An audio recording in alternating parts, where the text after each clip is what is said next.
Hello guys, welcome back to Sociology classes BA part 3rd, first paper. Today our topic is ideal type. Okay, आदर्श प्रारूप. According to दिल्थे के अनुसार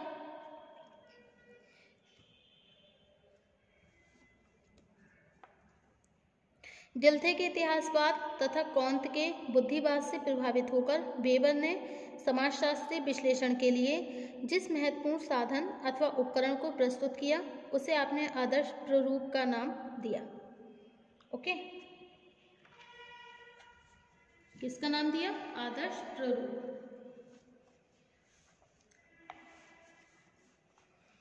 weber ने आदर्श प्रारूप की अवधारणा सन 1904 में वस्तुनिष्ठता ऑब्जेक्टिविटी शीर्षक से लिखे गए निबंध के अंतर्गत प्रस्तुत की. इस निबंध में वेबर ने आर्थिक सिद्धांतों का संदर्भ देते हुए लिखा कि आर्थिक घटनाओं के विश्लेषण में अनुमान अथवा अनुभव सिद्ध तथ्यों के आधार पर कोई निष्कर्ष देने से अधिक उपयोगी और वैज्ञानिक प्रणाली यह हो सकती है कि पहले हम आर्थिक व्यवहारों से संबंधित कुछ आदर्श प्रारूपों का निर्माण कर लें और इसके पश्चात वर्तमान आर्थिक व्यवहारों से उनकी समानता अथवा असमानता के आधार पर आर्थिक व्यवहारों की प्रकृति को समझने का प्रयत्न करें. ओके, बाद में वेबर ने आदर्श प्रारूप को अध्ययन का एक महत्वपूर्ण उपकरण मानते हुए सामाजिक घटनाओं के विश्लेषण में इसका व्यापक उपयोग किया. ओके, आदर्श प्रारूप की प्रकृति को समझने से पहले इसके शाब्दिक अर्थ को समझना जरूरी है. न्यू वेबस्टर डिक्शनरी में दिए गए अर्थ के अनुसार आइडियल अथवा आदर्श का अर्थ है अधिक से अधिक पूर्णता की दशा को स्पष्ट करने वाला एक मानक स्वरूप या अवधारणा. इसका तात्पर्य यह है कि कोई आदर्श एक विशेष छवि या धारणा के रूप में होती है जिसके संदर्भ में हम एक विशेष दशा या तथ्य को समझने का प्रयत्न करते हैं. टाइप अथवा हिंदी के शब्द प्रारूप का अर्थ है एक विशेष प्रकार, वर्ग या समूह जिसे अपनी कुछ खास विशेषताओं के कारण दूसरे वर्गों से अलग रखा जा सके. इस आधार पर हम किसी भी उस तथ्य, व्यक्ति, वर्ग अथवा समूह को आदर्श प्रारूप कह सकते हैं जिनके अपने कुछ विशेष लक्षण हों तथा उनकी सहायता से एक संपूर्ण वर्ग या समूह की प्रकृति को समझा जा सके. ओके, वेबर ने आदर्श प्रारूप का उपयोग एक विशेष अर्थ में किया. उनके अनुसार आदर्श प्रारूप एक मॉडल की तरह है जिसके आधार पर हम किसी वास्तविक दशा या घटना को समझने की कोशिश करते हैं. दूसरे शब्दों में आदर्श प्रारूप अध्ययन पद्धति का एक ऐसा साधन है जिसकी सहायता से किसी सामाजिक वास्तविकता को समझा और परखा जा सकता है. इस पद्धति का उपयोग तथ्यों के वर्गीकरण और तुलना के लिए होता है. वेबर के अनुसार यह अध्ययन का एक वस्तुनिष्ठ तरीका है जिसमें भावना अथवा पूर्वाग्रह का कोई स्थान नहीं होता. ओके, आदर्श प्रारूप की प्रकृति को स्पष्ट करते हुए कहा जा सकता है कि आदर्श प्रारूप विश्लेषण की एक रचना अथवा विन्यास कंस्ट्रक्ट है जो अध्ययनकर्ता को वास्तविक दशाओं से समानता तथा भिन्नता का माप करने के लिए एक मापदंड प्रदान करता है. तो आदर्श प्रारूप क्या है? देखिए, विश्लेषण की एक रचना अथवा विन्यास है ये. ठीक है, रचना अथवा विन्यास है जो अध्ययनकर्ता को वास्तविक दशाओं से समानता तथा भिन्नता का माप करने के लिए एक मापदंड प्रदान करता है. ओके, इस संबंध में यह ध्यान रखना आवश्यक है कि आदर्श प्रारूप में आदर्श शब्द का संबंध किसी श्रेष्ठता अथवा नैतिकता के आधार से नहीं है। कुछ वास्तविकताओं अथवा घटनाओं का जो प्रारूप उपयोगिता के दृष्टिकोण से आदर्श है उसी को बेबन ने आदर्श प्रारूप कहा है। ओके, यह प्रारूप इसलिए आदर्श होता है क्योंकि इसका निर्माण कुछ वास्तविक तथ्यों के आधार पर किया जाता है। वास्तविकता यह है कि सामाजिक व्यवहारों का क्षेत्र इतना व्यापक है कि सभी मानवीय व्यवहारों का व्यवस्थित रूप से अध्ययन नहीं किया जा सकता। समाज विज्ञानियों के पास ऐसा कोई उपकरण भी नहीं है जिसके द्वारा अनुभव सिद्ध तथ्यों की प्रामाणिकता को तार्किक आधार पर समझा जा सके।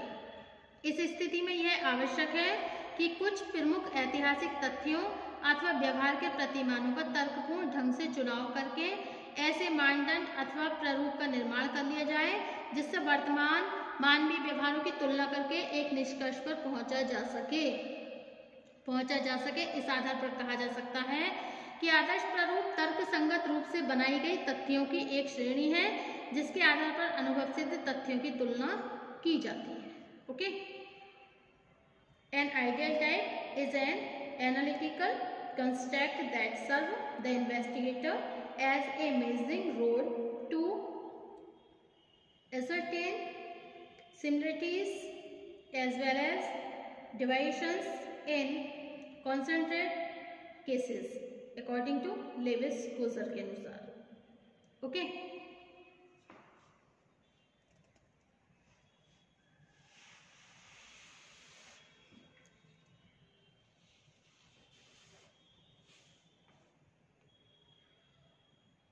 आदर्श प्रारूप की प्रकृति की कुछ विशेषताएं भी हैं, जैसे आदर्श प्रारूप स्वयं में कोई सिद्धांत न होकर अध्ययन की केवल एक प्रणाली है।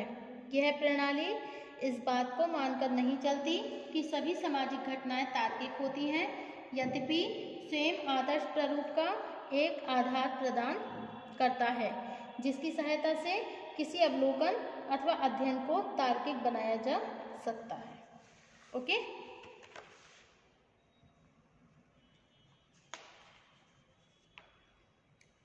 नेक्स्ट है, वेबर के अनुसार आदर्श प्रारूप को कोई ऐसी सैद्धांतिक परिकल्पना थियोरिटिकल हाइपोथेसिस नहीं माना जा सकता जिसे अनुभव सिद्ध तथ्यों के द्वारा प्रमाणित या अप्रमाणित सिद्ध किया जा सके।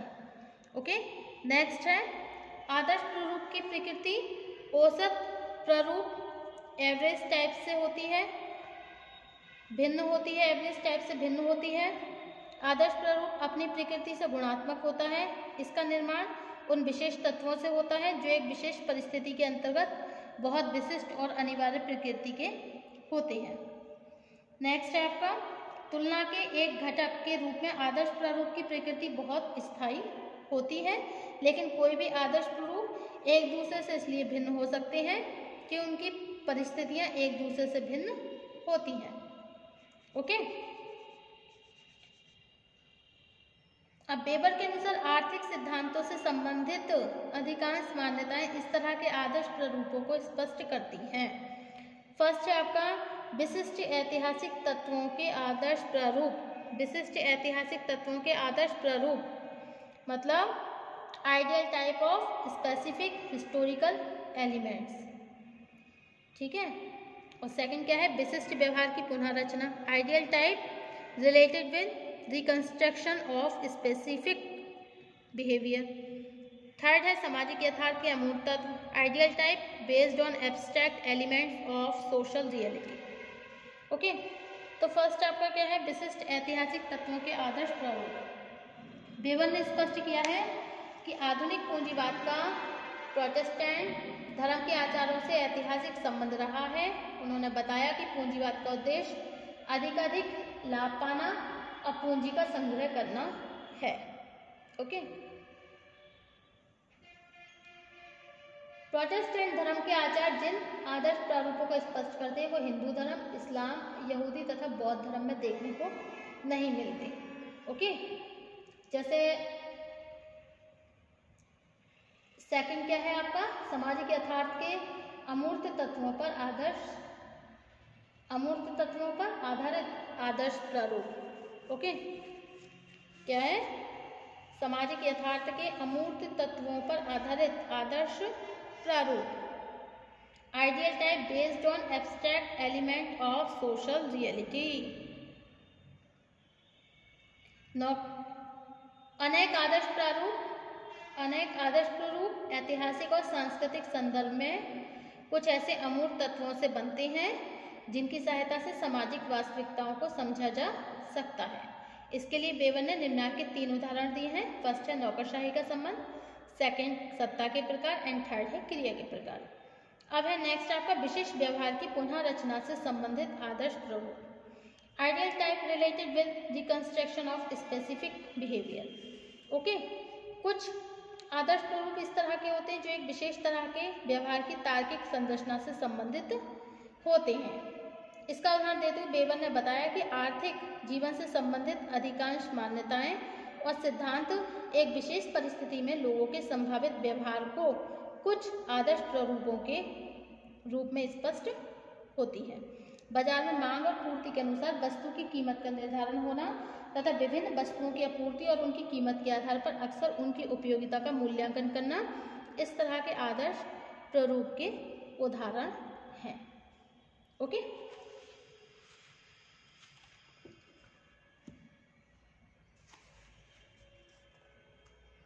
इस प्रकार स्पष्ट होता है कि विशिष्ट मानवीय व्यवहारों के विश्लेषण के लिए आदर्श प्रारूप एक प्रतिमानित मानदंड है।